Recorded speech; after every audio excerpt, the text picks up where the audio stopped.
Well, US Attorney General Pam Bondi has released all of the Epstein files, including justified redactions and a list of high-profile names appearing in the documents. Joining me to discuss the fallout from the files in the US and the UK is Samara Gill, host of Triggered with Samara Gill on TalkTV. It's great to have you on the show, Samara. Thank you so much for joining me.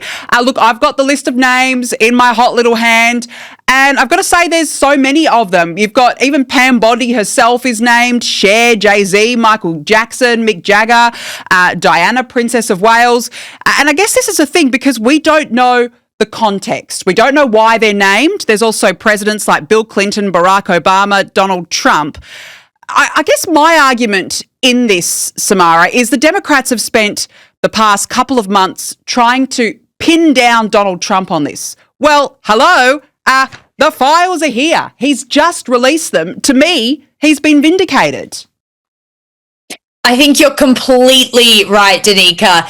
He is the one who actually did release them, and that's kind of what Pam Bondi was banging on about at the hearing just a couple days ago, because, you know, they were really trying to pin her on why was this redacted, why wasn't that redacted, and it's true. He has actually been the most transparent president of them all. He has done what he said he would do in his election promise, which is release all the files, and he's done just that. And yes, look, I mean, there were millions and millions of pages, and there was a lot of sort of disquiet and discomfort from within some of the political figures over there, because yes, there were some issues where names that were meant to be redacted weren't redacted. Names like Les Wexner, who was implicated in a child sex trafficking scandal, they had accidentally redacted that. So yes, I will say it wasn't the most sort of clean and concise layout of all the files, but my God, what a ripple effect it has had on the world. We've seen heads rolling from Westminster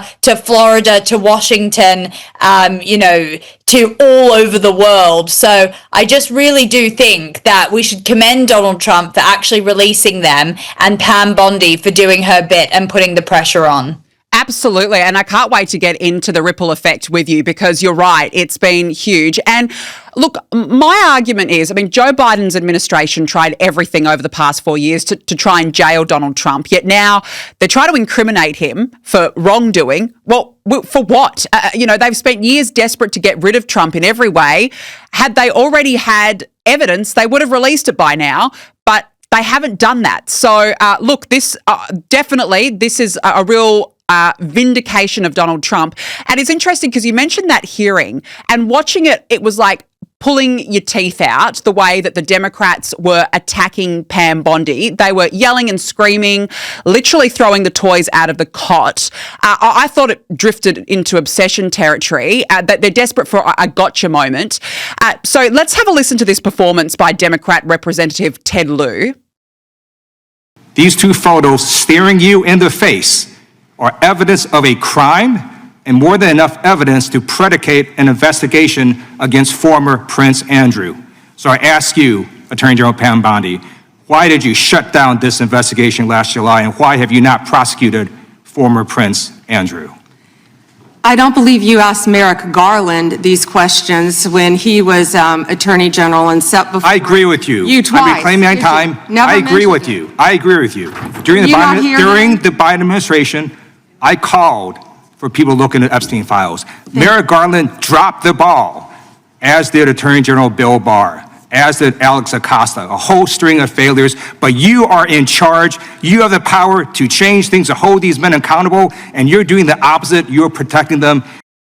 What a spectacle, Samara. So, what an absolute spectacle. They made it some sort of theatre production all about themselves. Now, look, I'm not disputing the fact there needs to be an investigation, of course, but Donald Trump has also said the same, but they've turned it all into an absolute performance. Totally. It was a psychodrama playing out on the political stage over there. And you're right, they just can't handle the truth. And they're actually undermining the entire situation of revealing the documents when they say, oh, this photographic these photos of Prince Andrew are evidence. Well, they're actually not, and I'm no defender of Prince Andrew, but they can't just start blaming because of one photo what's actually been going on. Of course, Andrew needs to be fully investigated, and I am behind that, but they're pulling at straws here, and they're basically trying to almost skip 10 different steps in order to try and pin the Republicans in order to actually go through the proper process. And it's quite crazy how Pam Bondi had to bat all these people off yesterday that were actually trying to undermine her efforts. I mean, it's ludicrous. The Democrats are just once again showing how deranged they are with the Trump derangement syndrome, that they just can't handle even when the thing that they want the most happens, they won't accept it. It baffles me, Danica, genuinely. Yeah, look, it baffles me too. And in the end, it was Donald Trump that sort of raised the alarm in the beginning. I mean, he was warning about Jeffrey Epstein, and he was also saying, Ghislaine Maxwell, he knew from the beginning. He was warning police about this. So, again, you're right. He's been cooperated, yeah. Totally. Spot on. I completely agree.